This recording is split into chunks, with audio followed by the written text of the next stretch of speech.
Alright, welcome back everyone dito sa paborito niyong political podcast, Deep Dive with Richard Haydaran. Obviously, we have a special guest today. Since the last time we had a conversation, a lot has evolved. Thank you so much for your support. We just figured out that one of our episodes just the other day landed in the top 5 episodes, all episodes of Spotify in the Philippines. So thank you so much for making politics cool and sexy. Now, speaking of cool and sexy, today kasama natin yung isa sa aking mga paboritong AFAM, no? Mas magaling pa yata Tagalog niya sa amin, no? Dr. Joseph Scalice. Thank you very much, Joseph Scalice, Professor Scalice, for joining us today. Thank you, Richard, for having me. Tuloy ba rin yung mga TikTok mo in Tagalog, Joseph? Nasa Hong Kong nga ako ngayon, so medyo limitado ako sa TikTok. Baka Pero mamaya, Instagram pala, meron. Yeah. Baka mamaya nagmamandarin ka na. I think just to be clear, just to be clear to people, TikTok comes from China, but in China they use it to learn how to solve calculus in 2 minutes. They don't use it to waste their time and life, right? Last time I checked, our Chinese friends are very productive with their TikTok. Sa kasalanan natin yan. Thank you, Joseph, again for joining us. Let's talk about your book, your new book, and try to see also how that might shed light on the recent developments. Obviously, ikaw isang historiador. Hindi ka isang marites katulad namin, di ba? Political scientists and economists, we are the marites ones, trying to pretend we know everything about what's happening when it's about to happen. Pero, syempre, para maintindihan natin at ma-appreciate natin yung mga latest development, we have to have an historical lens. And that historical lens for me is also very important in light of the fact na papunta tayo sa isang election kung saan hindi isa, hindi dalawa, baka tatlo yung opposition groups. So watak-watak naman yung mga leftist groups. At within the left, my goodness, mukhang may tatlo na naman grupo. So this is a permutations of permutations. Joseph, for the purpose of our audience, because I wrote just recently, I just penned a review of your fantastic book along with 2 other books, because I just tried to put things together. John Seidel and of course also John Neri. Dapat John din ang pangalan na. Although it sounds very nice, John, and Joseph, right? It's an interesting lineup there. Obviously, there's just so much I could squeeze into that relatively short essay, but there's so much more to your book, which we discussed. For the purpose of our audience, Joseph, ano yung libro mo? At anong ambag ng libro mo? Bakit dapat yan ang basahin nila? Bakit ito yung napaka-importanteng book ngayon? Or at least isa sa mga pinaka-importanteng libro para maintindihan yung politika sa Pilipinas. Thank you, Richard. The book is entitled The Drama of Dictatorship, Martial Law and the Communist Parties of the Philippines. And it initially came out with Cornell University Press internationally, but I'm very proud to say that it came out with an Ateneo de Manila University Press imprint and is available in the Philippines for a comparatively affordable cost, which makes me quite proud. The book deals with ultimately how it was that Ferdinand Marcos Sr. imposed martial law. There have been a number of books written about martial law, but most of them had to do with either the corruption of the dictator after the dictatorship was imposed, or the crimes of martial law, or the downfall of the Marcos regime, or gossip about the president and the first lady. But there had not yet been a systematic study of the mechanisms whereby martial law was imposed. And what my book does is it follows developments from 1969, the re-election of Marcos, to the imposition of dictatorship in September 1972. And it makes a number of, I think, unique contributions. One, it traces the role played by not one, but 2 communist parties. And I think many people are at least loosely familiar with the fact that the CPP, the Communist Party of the Philippines, founded by Joma Sison in 1968, 1969, played a role in this period. But there was a second, and in fact larger party at the time, called the Partido Comunista ng Pilipinas, the PKP, that was also a major player. And I traced the role of these 2 parties and how they were complicit in alliances to rival factions of the elite. And the second, I think, unique contribution is the fact that the bourgeois opposition, the ruling class opponents of Marcos, were in their majority not opposed to dictatorship, but opposed to Marcos, and had themselves aspirations to impose dictatorship should they succeed in taking power. That is a major rewrite of this period.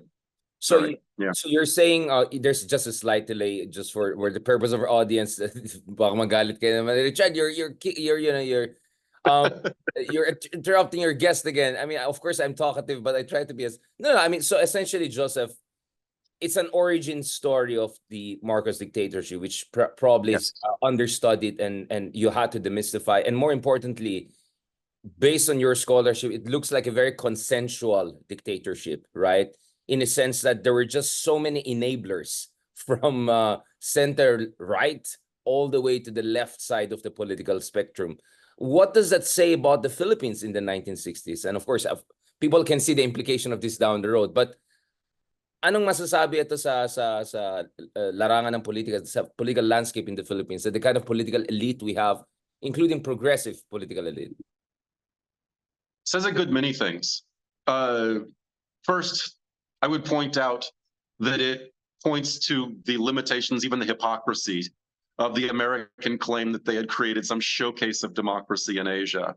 The fact that in less than 30 years of the launching of the supposed showcase of democracy, all of the rival factions of the Philippine elite were conspiring to, most of the rival factions were conspiring to some form of dictatorship. More fundamentally, they were plotting this with the assistance of the United States. Washington gave its full consent to and backing to the Marcos dictatorship. It also speaks to the fact that history is complex. The narrative that Marcos became dictator because he was particularly clever, maniacal, evil, is a very short-sighted narrative. In fact, dictatorship, I argue, had not a personal but a social function.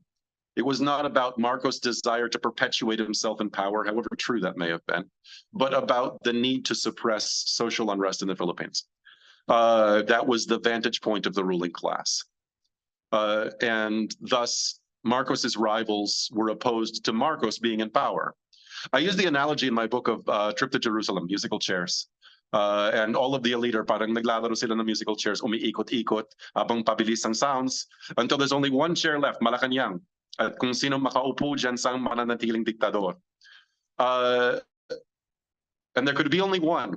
There cannot be multiple dictators sharing the throne. And in the end, it was Marcos that won out. But the competition wasn't over democracy and dictatorship. It was over who would sit in Malacanang. Very good point, Joseph. And obviously, you can look at a lot of analogous situation. You can go, with Mussolini, and you can look at the role of the conservatives and much of the establishment allowing him to come to power. You could think of many contemporaries in Latin America who also went through their authoritarian backsliding or complete collapse of their democratic system. But of course, you're also a scholar of Southeast Asia. In comparative terms, how does the Philippines compare to some of our neighboring countries? Obviously, on one hand, you had Indonesia, which went complete genocidal, right? Yes. Essentially, this is the Suharto people going really after supposedly, people close to Sukarno, and next thing you know, 1 million people are possibly genocided. Anyone accused of being with communists. There was the Malayan emergency earlier in Nervior, Malaysia, which was an emerging country. Thailand had its own communist insurgency. How does the Philippines compare with these countries? And the reason I ask is, Joseph, diba, ang Pilipinas is supposedly unique country, right? We are the country of Rizal. We're a country of Ilustrado. We're a country with a deep tradition of liberalism. We're a country that had an anti-colonial revolution ahead of all of our Southeast Asian, if not Asian peers. So how does that play into this period in history? You raise a number of important. Yeah. You raise a number of really important points. The first is, and this is a point that I make in my book, dictatorship in the Philippines in 1972 was not a national phenomenon. It was not a Philippine phenomenon. Certainly, hindi natin masasabi only in the Philippines. It was predated by Indonesia, followed by Thailand. There was a turn to forms of dictatorial rule throughout the region and really throughout the world. We have Pinochet in Chile. It was an expression of a response to the explosion of social struggles in the late 1960s and early 1970s among students and youth, but among the working class as well. So it was not a unique phenomenon. But what does it say specifically to Philippine history? The Philippines has, I would argue, a proud democratic tradition. It is not a democratic tradition that I root in the American colonial period or the Commonwealth. It is not in the drafting of the Philippine Constitution. In fact, the Philippine Constitution was in some ways an anti-democratic document. It was a document of the elite. It was a document that included clauses for martial law. It did not provide trial by jury. It was a document written under the auspices of American imperialism. The Philippine democratic tradition emerges out of Bonifacio, the Katipunan, the writings of Rizal, the anti-colonial struggles against Spain, and the struggle against the conquest by the Americans in the Philippine-American War. That doesn't go away despite American colonial rule or the brutality of the Japanese occupation. The folk memory of that, the traditions of that persist in social struggles. And that democratic tradition had to be bought off or suppressed in order for martial law to be successfully imposed. Marcos was not alone among Philippine presidents in aspiring to remain in power. There were possible plots toward military dictatorship under his predecessors, Diosdado Macapagal, Carlos Garcia, Elpidio Quirino. All of these forces at one point or another flirted with the idea of a military dictatorship. They did not succeed. The difference with Marcos wasn't just that he was clever, although he was. It was that there was an agreement in the entire ruling class that dictatorship was necessary. But how was the democratic tradition of the Philippines suppressed? And here I make the final main argument of my book. Two communist parties played a critical role. They brought mass enthusiasm, opposition to dictatorship, a struggle for both democracy and for social change behind the interests of two factions of the elite. The CPP backed Aquino and the Liberal Party. The PKP backed Marcos.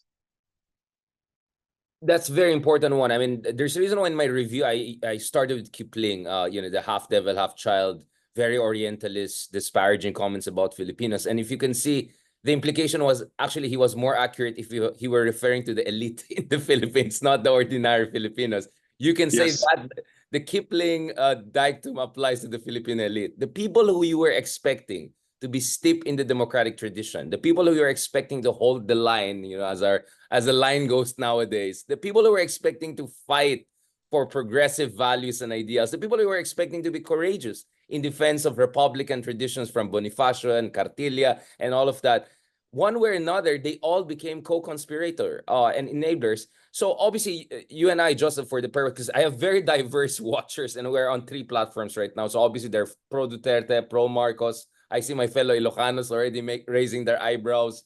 Obviously, the liberals following us here. Some of our followers are also from the left of the political spectrum. Just to be clear, we're not saying, okay, yung dictatorship. We're not saying Marcos did not have responsibility. What we're saying is, no, not a bit. It's just Marcos alone and his devilry, if I can put it that way, which is the reason why as if he fell from the sky and dictatorship. Yes. That is what we have to push back against. Because in my opinion, Joseph, perhaps that narrative is also to exculpate the rest of the elite from their responsibility as enablers in the creation of that brutally corrupt regime, right? So you make a really important point that it's easy for me, from my vantage point, deeply hostile to the Marcos martial law regime, to almost take for granted. I should state clearly, the martial law dictatorship of Ferdinand Marcos was a tremendous crime. It shut down all forms of democracy, which, however partial they may have been, nonetheless were the vital organs through which people could fight for their rights. And it provided terrain in which social struggles could be waged. He ended Philippine democracy, put all power in the hands of the presidency through the military, carried out mass arrests of political opponents, tortured tens of thousands, and oversaw the direct murder through this apparatus conducted through the military of murder of over 3,000 people. Those numbers are not in dispute. It was a tremendous crime. But Marcos, as I said, wasn't, as you said, he didn't fall from the sky. He was the product of a historical conjuncture. The fact that he won out does not mean that there were not rival conspirators attempting to similarly impose martial law. The fundamental point that I would make politically is that those who were looking to defend democracy against the danger of dictatorship could not do so by voting for Marcos's elite opponents, could not do so by backing Marcos's elite opponents, who themselves aspired to dictatorship. Again, very, very important point there. I mean, we just have to clarify a lot because Joseph, obviously, we're treading some interesting ground. I think there are a lot of entrenched narratives. There are a lot of entrenched positions. And I think what true scholarship does is to show the many layers, the 50 shades of reality, and how everyone had, you know, their hands in the cookie jar, if I can put it that way, in one way or another. And now what I want to understand, Joseph, is, okay, so you would argue that there was a specific Cold War historical juncture, American imperialist intervention. Yes. All of that, I think, is pretty well established. Now, what I want to understand is the path dependency. How come the Philippines, even after the collapse of Marcos dictatorship, has so miserably failed to create a stable, thriving democracy? You know, just this morning, we had a conversation with our South Korean friends, a security forum nevertheless, but as someone who's steeped in Korean culture and society, taekwondo from year 7, etc., you know, I always wondered, like, South Korea started from even a more brutal and quite a corrupt dictatorship, also the Park Chung-hee in the 70s. Taiwan was also in a horrible situation during Kuomintang. But for some reason, a lot of these countries to the north, and some would argue, you know, even some of the Southeast Asian countries have come farther since the collapse of their Cold War era dictators and strongmans and honcho compared to the Philippines. Or perhaps you have a different reading of this. For me, the other one is, why is Philippines so comparatively has so comparatively stagnated, if not failed to realize its post-dictatorship democratic aspirations? That is, to me, another puzzle-ish. Yeah. The one point that I would re-clarify in order to make my answer is, I don't feel like the countries that you cited, Korea, Taiwan, etc., are examples of shining democracy, but they certainly are examples of economies that have boomed where the Philippines has not. And one of the questions that is raised in the wake of the ouster of Marcos is why precisely it is that the Philippine economy not only stagnated but deteriorated, while economies that were similarly emerging out of brutal dictatorships took off, in the case of South Korea, Taiwan, etc. That's a difficult historical question, but it's not fundamentally a question of the forms of democracy. It's a question of integration with the world economy. To an extent, the Philippine democracy, the trappings of it, the forms of it, are quite viable. The forms of election, very reliable. They're not called off. The press is a remarkably free press. The danger in the Philippines isn't that you'll be censored, but that you'll be shot if you publish something that is freedom not after expression. Yeah, freedom exactly. after It's sort of post hoc censorship. So I would not root the question in the failure of democracy. It was the failure of capitalism. It is capitalism's fundamental inability to develop the Philippine economy in a progressive way that resolves the crying social needs of the working population, both in the cities and the countryside. It is bound up to an extent with the Philippines' relationship to the United States, a relationship that hamstrung Philippine economic development for many years. The character of globalization and the manner in which the Philippines integrated itself with a globalized economy that favored service sector economy rather than the development of industrial production in any form. And it's bound up with the persistence of elite familial rule in the Philippines, the political dynasties that forever dominate the political spectrum and thus control economic development, both through the forms of corruption, but more fundamentally in terms of stymieing economic development behind their own business interests. Joseph, that's a very good point. I mean, obviously, I had a different discussion with Walden and Leloy on industrial policy, and Leloy actually has a new book about origins of the Philippines' failed industrial policies. So definitely that's a separate conversation. Perhaps what I want to emphasize here is, why do we have a uniquely or singularly rapacious oligarchy because there's chaebol in South Korea. You know, the Kuomintang is still around in Taiwan. You know, it's not like our neighboring Southeast Asian countries don't have their own oligarchs. Some of them very similar to the kind of oligarchs, mestizo, Creole oligarchs we have in the Philippines. But the ones in the Philippines seem to be singularly rapacious, you know, in terms of the way they dominate the economy and hold back the development of the country. So it's more of a, not only a political economy question, I would rather say a sociology of the Philippine elite question, right? Which I felt you kind of touched on quite intelligently, perhaps not directly. You're not an anthropologist, but one of the things I took away from your book is that it provides a kind of an anthropological point of view. The reason I ask is this: we actually had Bam Aquino, for instance, on our show a few months ago, and I asked him about, for instance, Ninoy Aquino. In his younger years, some would argue that he had aspirations, but perhaps we're not too far from Marcos Sr., and Marcos Sr. saw him as a rival. So if you think of a lot of stars in Philippine politics, they had very similar temperaments. Very similar temperaments. Some would say questionable temperaments, rapacious temperaments, right? If you look at the competing elites here, you know, oh, you want to talk about Poway complex of Marcos, and the Marcos people say, oh, let's look at Hacienda Luisita. You want to talk about Hacienda Luisita? Oh, let's look at Kibaloy's kingdom. You know, like everyone has skeleton in their closet. This is quite an interesting sociology of oligarchy that we have in the Philippines, right? This is a fascinating subject. There is, I don't want to say unique, for it certainly is not, but there is a particular brutality to the Philippine oligarchy. And that has a history to it. And to very loosely trace that history, one must understand the impact of Spanish colonialism. Not simply the legacy of the creation of the dons and doñas and the haciendas, although that is critical, and the agricultural character of the Philippine economy bound up with the nature of the creation of mestizo land ownership under the Spanish. That was a critical component of this.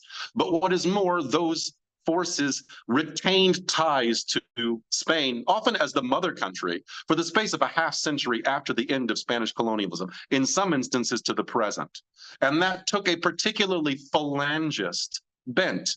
These were fascistically inclined individuals. Francoist. Yes, yes.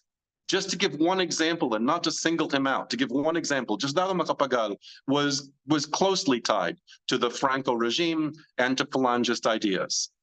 In fact, the biographer of Diosdado Macapagal was a man himself of Nazi sympathies, a man named Jeffrey Boca.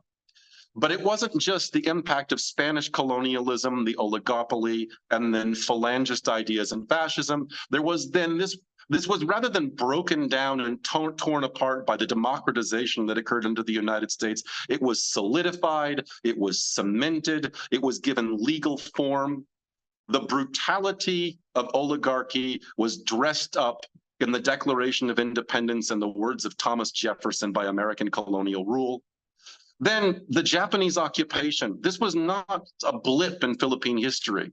The lie about the occupation is that the elites who collaborated did so to mediate the brutality of the Japanese, that Laurel, Aquino, and company operated within the Japanese rule so that they could moderate the brutality of the regime. This is far from true. Laurel was intimately tied to the Japanese long before the Japanese ever invaded the Philippines. His son was in Manchuria in the 1930s. Aquino was the head of what was effectively the Kimpetay of the Philippines, the Kalibapi, a fascist organization. These were, again, forces tied to utter barbaric rule, and they preserved themselves through these means. The independent Philippine familial elite continued this legacy. When you examine it in that historical light, the ruthlessness of this social class becomes far less surprising. Very interesting. I had a personal experience of, you know, just the other year, last year, so Rizal's works were inducted into the canons of Spanish literature dun sa Instituto Cervantes in Madrid. And I wrote something very nice about, you know, Madrid is beautiful, blah, blah, blah, and how far Madrid has come from the days of Franco, something like that. And then immediately at some friends, I won't drop names, they went on defensive. Oh, how dare you compare Franco to Marcos? You know, he brought development. It's like, wait, I thought you guys support Lenny. I thought you guys support liberals. And like So, I mean, I felt that was the light version. I'm sure there are more Francoist hardliner versions with some of our friends who are, have very Creole background. But Joseph, I want to ask also about the American aspect, because I know you singularly feel also responsible as an American. I always felt that coming out in your statements and all, and also your true love for the Philippines. Kaya you're my favorite afam. Um, what about America's libertarian tradition? Because I feel the America that colonized the Philippines, by the way, I think our American officials have to be honest. When they say we have a special relationship, they should say you were our colony. I hated the way they tiptoe around it. Like, we were colonized by you, denied us our first independent republic in this part of this world, right? But going back to this, to what degree was the America that colonized the Philippines also very antithetical to development of a modern capitalist state? Obviously, you are critical of capitalism, but my point is, this was an America that was, I mean, this is a pre-New Deal America. This is a very libertarian America. This was a very brutally anti-strong state, welfare state America. To what degree was that also hamstringing the Philippines' national political economic development, the American legacy? So many points to be made. I'll try and make a few quick ones. Thank you for raising this. I am Sorry, quite passionate. this is the shortcut version. Yeah. I am quite passionate about this subject, as you know. First, yes, the hypocrisy of referring to these things as special ties is particularly galling. One cannot dress up a war of conquest and 50 years of colonial rule as if they constituted some sort of special relationship. It is a truly disgusting lie. Somewhere from 200,000 to 1 million Filipinos died as a result of the Philippine-American War. The most galling act of hypocrisy, and speaking of historical ties that I recall, was the of the boat given by the United States to the Philippines that became the Gregorio del Pilar, named for Goyo, who was killed by the Americans at Tirad Pass, and that was an example of special ties. God. Turning to the question of the way in which the Philippine economy was shaped by the United States. The Philippine economy was not shaped, I would argue, as a non-capitalist or uncapitalist economy, but a particularly capitalistically underdeveloped economy. In other words, the United States, and not Spain, the United States, more than any other power, was responsible for integrating the Philippine economy into world capitalism. And the Philippines thus became an entirely capitalist economy brought into world capitalism, but it was of a peculiar character. It was an agrarian capitalism. It was a capitalism that could not, by the means of economic tools deployed by the state, such as tariffs, such as subsidies, implement some form of import substitution industrialization. It was thus brought into the world market by the United States as the growers of sugar and abaca and so on. And that had lingering impacts. So it wasn't so much that it wasn't a capitalist development, it was that it was a peculiar capitalist development, one marked by a good deal of the so-called third world, an agrarian capitalism dependent on the centers. I mean, yes. It was a weird hybrid of this kind of a new feudalism, right? An extractive capitalism, a pretty toxic combination. The reason I also mentioned this is because, I want to be fair to my Spanish friends and all. Like, we bash them a lot, but the Americans had a unique opportunity of not giving Spanish era elite the free hand and the carte blanche that they would come to enjoy during the American Commonwealth, right? I mean, there's a great continuity from Spanish era elite in the late 19th century all the way to the American Commonwealth period. I mean, look at the Sing-Sons, because I come from the North Ilocos region. Some of the elites we have there date back to the Spanish era, and they thrived during the American era. Now compare that to Americans bludgeoning the Kuomintang and the Korean oligarchs. Hey, get your act together, otherwise you're going to be colonized by the communists. So the Cold War imperative, to a certain degree, forced America to force its clients in Taipei or Seoul to kind of behave themselves. It was, I would say, positive imperial pressure, if I can put it this way. In the Philippines, there was never any kind of a constructive or, a reconstructionist approach by America to make sure the worst and the most rapacious elite from Spanish era will not have a good time, not to mention the new tycoons that will come during the Marcos era. I just wanted to also look at that aspect of how America easily, seamlessly absorbed the Spanish principales and Spanish era oligarchs. Yes, I would characterize America's imperialist relationship with Taiwan and South Korea differently, but I agree with you that the treatment of the Philippine elite had a peculiar character and that it was bound up with the formal colonial occupation of the Philippines, and was certainly connected with the continuity with Spanish colonial rule. There are 10,000 ways in which this is the case, but it isn't just the preservation of the holdings of the landed elite. It was in many ways also the undermining of most of the most revolutionary elements of the Philippine democratic tradition. The Philippine democratic tradition was, and many of the listeners will be somewhat shocked to hear this, in many ways a deeply anti-clerical tradition. It was marked by a hostility not to religion, but to the religious orders and their control of land, their power over Masonic the order. minds of ordinary Filipinos and so on. This is markedly true in Rizal's writing, but it was true in the writings of Bonifacio Jacinto and others. It was continued by Macario Sakay. That is a proud tradition of Philippine opposition, part of the Philippine democratic tradition that I am talking about. It took the shape of Aglipay creating the Iglesia Filipina Independiente. There was an attempt to push back against the power of Rome, of the papacy, and of the clerical orders. The function of the United States was to preserve clericalism, so much so that when McCarthyism comes to the Philippines in the 1950s, the sort of denunciation of supposed communists, which could bring you a life sentence in prison at the time. One of the things that the red baiters of the McCarthyites attacked was the reading of the Noli Me Tangere and El Filibusterismo. Both the Noli and Fili were regarded as possibly incendiary, even communist literature because you're they saying attacked the Catholic Rizal Church. was red tagged 50 years after. Yes, It's I crazy, prepared isn't a it? paper about this. The red tagging of Rizal. It's just insane, isn't it? It's just insane. So in a way, if you look at it, in fact, there's I think a new book by a Filipino scholar in the US about Vatican-US relations, right? To make sure they can preserve that order. It's a fascinating scholarship. So what you're arguing, Joseph, and I think we're kind of converging on this, is how the Americans kick out the baby of Republican liberalism or anti-clericalism of Rizal and keep the bathwater of rapacious oligarchy and the whole thing that Rizal was against, right? I mean, that's a troubling development. I think that kind of goes back to the path dependency argument. It's a good analogy, Richard. They kept the bathwater. They didn't throw out the baby with the bathwater. They only threw out the baby, and it's a reason why there is almost no section of the Philippine elite in the history of post-independence Philippines that is the continuator of the great Republican tradition, which should have had roots above all in the sort of the educated layers of Philippine society that served as the politicos and so on and so forth. It did not. It was to an extent an underground democratic tradition, but it was not defended by any of the elite because they represented a continuity of hostility to that Republican tradition.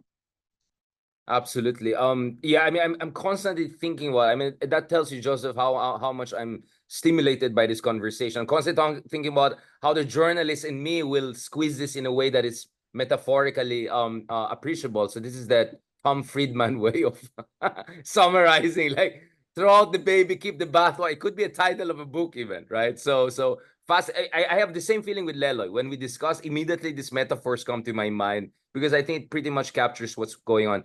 Now, going to the other side of the equation, you know, Joseph, obviously Philippines is not unique in terms of having that both Espanol, Spanish, and American imperial interference. Latin America. One of the things, Joseph, that stands out to me is why in Latin America they have managed to develop such a robust left tradition. You know, obviously, Joseph, whether it's Lula, whether it's, folks in Chile, etc., we can have a lot of criticism about the left, not to mention Mexico, right?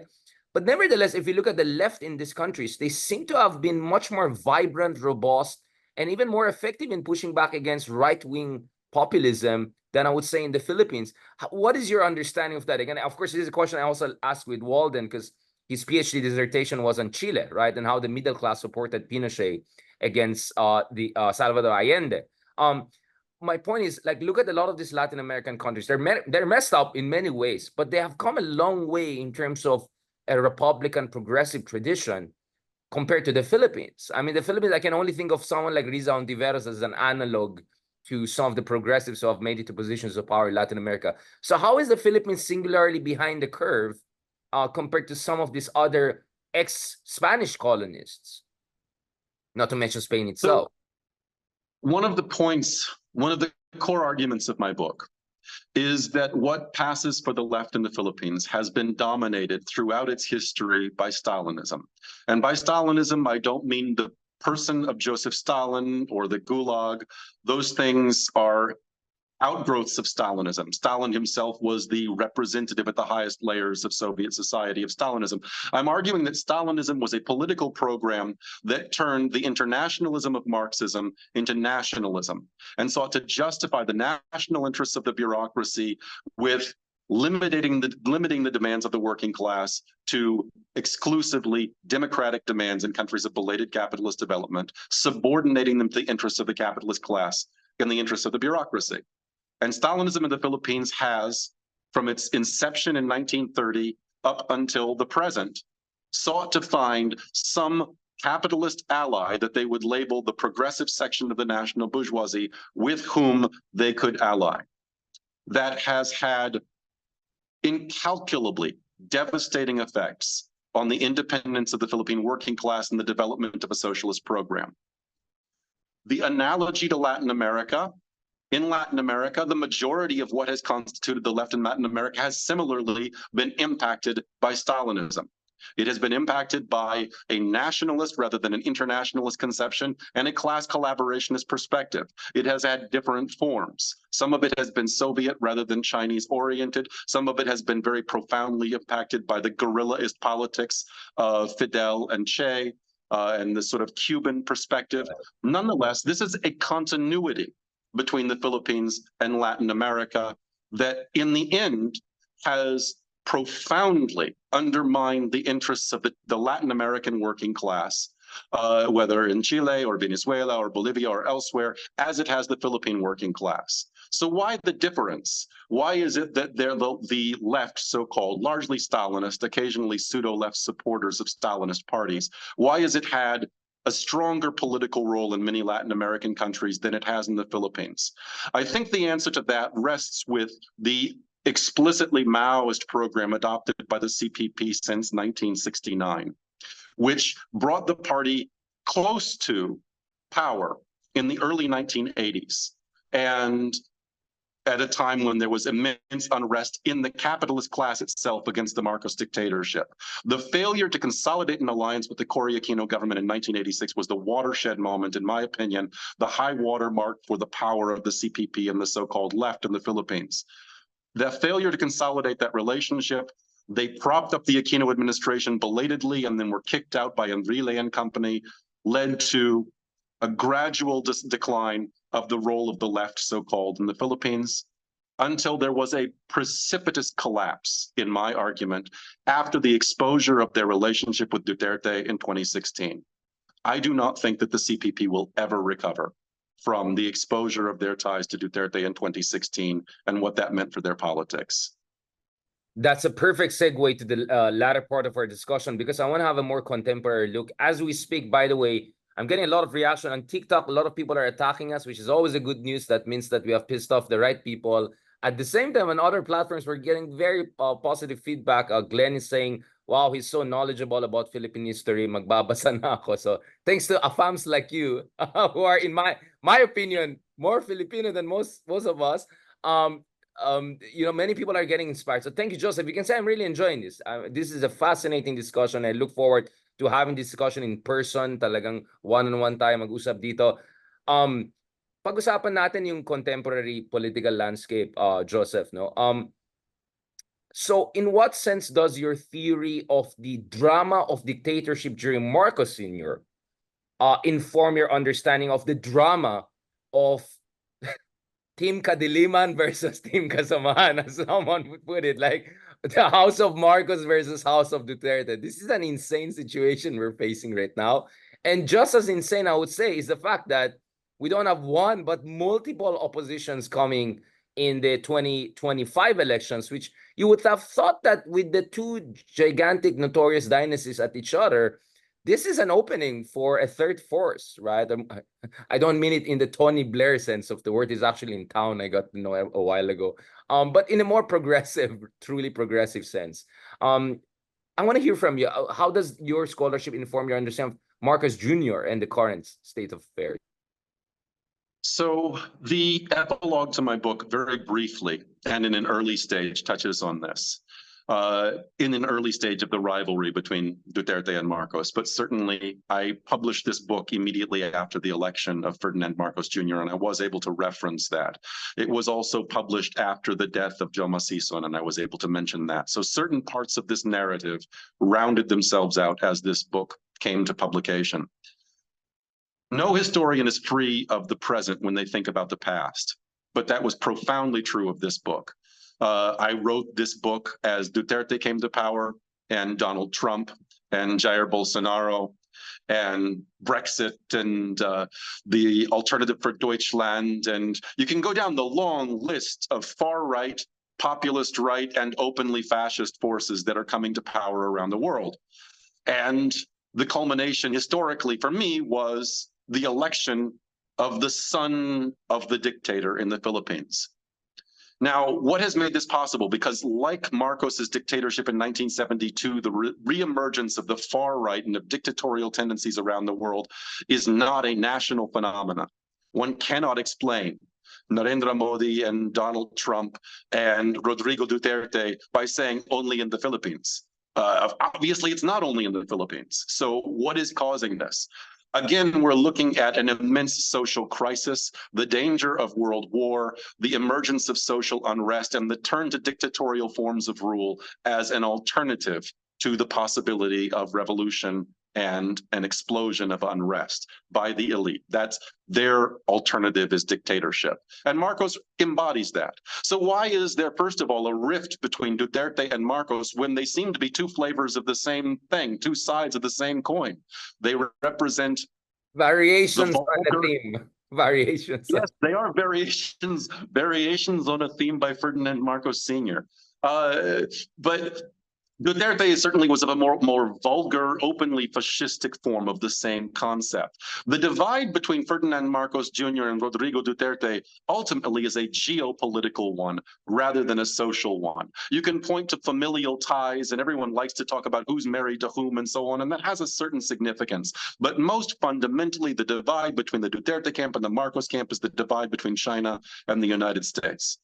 And there isn't a progressive wing in this fight because they both represent dictatorial tendencies, the Dutertes and the Marcoses. But Marcos has firmly integrated himself with the United States with the basing of U.S. forces, the deployment of missiles in the Philippines, and so on and so forth. And many liberals kind of buying into it because they so hate China and all, and they so hate Duterte, you know. That brings me to the final. Yes, exactly. That's the question of this so-called alternative, this so-called third force. It's riven by the fact that they feel deeply conflicted over a visceral and long-standing hatred for the name Marcos, and a recognition that almost everything that Marcos is doing is something that they themselves are not particularly hostile to. And in particular, the allegiance to the United States in opposition to China. They're 9/10 of the way to some sort of a consolidation of interests. The great barrier to a consolidation of interests between many of these opposition forces and the Marcos family is the very name Marcos and the history and the brutality that that represents. But I think it is this that gives a half-heartedness to the opposition, because it is opposed, again, to the name Marcos, but not necessarily to the policies. And it thus finds it hard to articulate an independent perspective. Now, as for the left, that is to say, the forces and the forces of the so-called left in the Philippines are much more fragmentary now. But the forces that adhere to the National Democratic line of the CPP in various forms have not yet recovered from the immense exposure of the crime of supporting Rodrigo Duterte, which they did. They themselves fell victim to Duterte's policies, and there is no justification for that.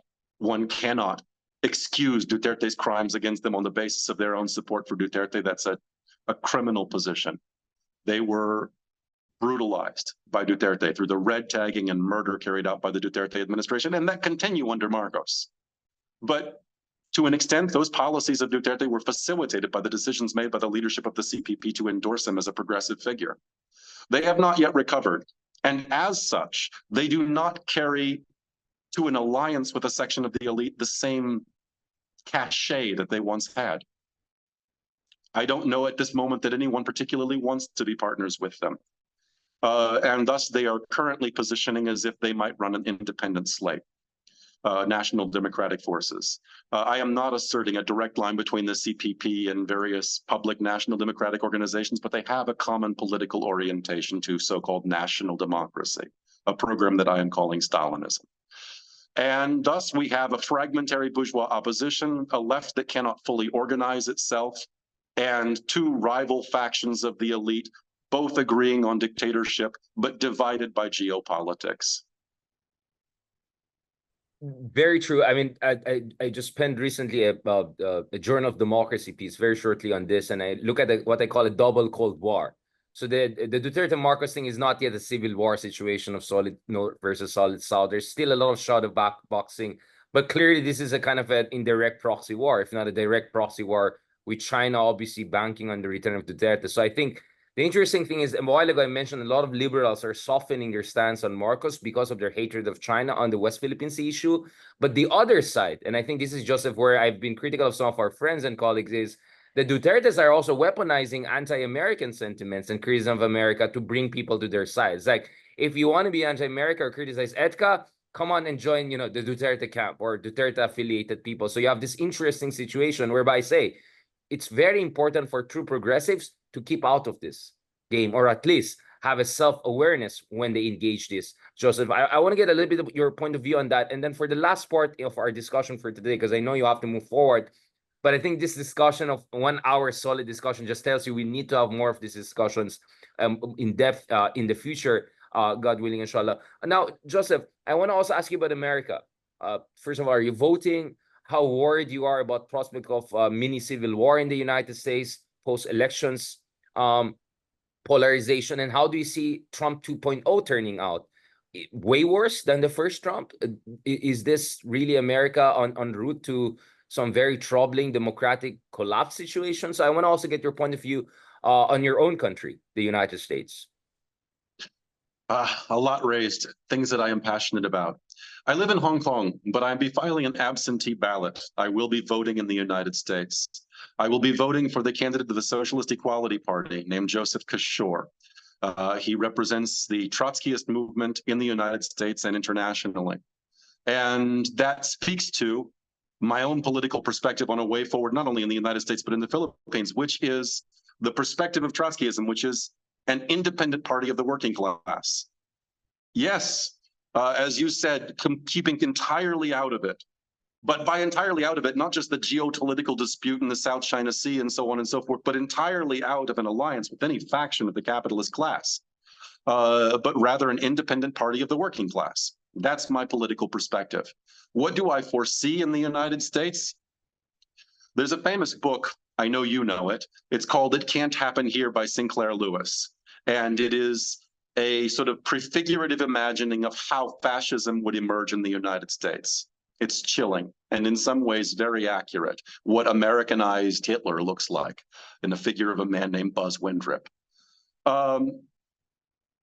Donald Trump, make no mistake, represents American fascism.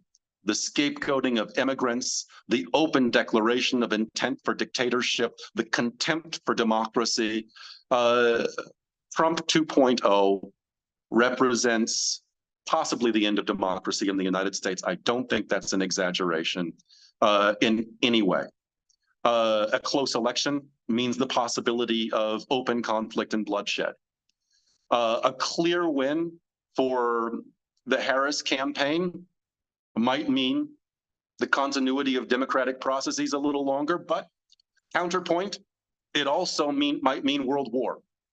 The Democratic Party has put itself forward as the party that can successfully prosecute America's wars abroad. And these are not minor wars. Taiwan. This is Russia and China. This is Ukraine, etc. And it is for this reason that the Harris campaign has received the support of utterly anti-democratic rascals such as Dick Cheney. Dick And she Cheney was is not proud to mention supporting that. I Harris. mean, it's insane. She proudly mentioned that in the Yes. debate. I mean, for heaven's sake, that's not a badge of honor. That is not No. a badge of honor to be endorsed by Dick Cheney. That was really shocking to me. I think that was a poor call by Kamala. Bernie Sanders. Bernie Sanders said, I disagree with Dick Cheney about everything, but we share a common belief in American democracy. That is bullshit.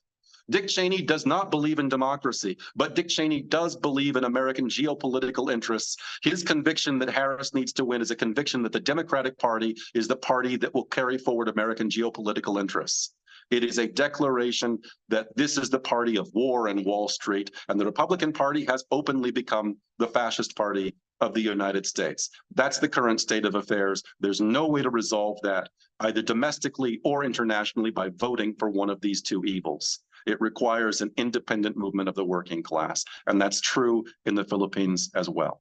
I think you've made your political positioning very clear in this part. Thank you. And I think it was not clear to people.